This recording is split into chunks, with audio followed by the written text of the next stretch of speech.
og vi tog forskellige prøver fra forskellige steder på skolen.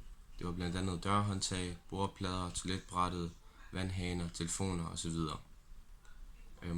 Og måden vi gjorde det på, det var, at vi brugte en agarplade, som er en slags gelé, der hjælper bakterierne med at vokse, så vi kan se dem tydeligt.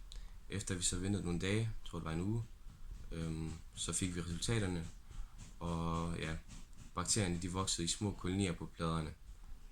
Og til resultaterne, så var der flest bakterier ved toiletbrættet, hvor vi fandt det var over 300 bakteriekolonier.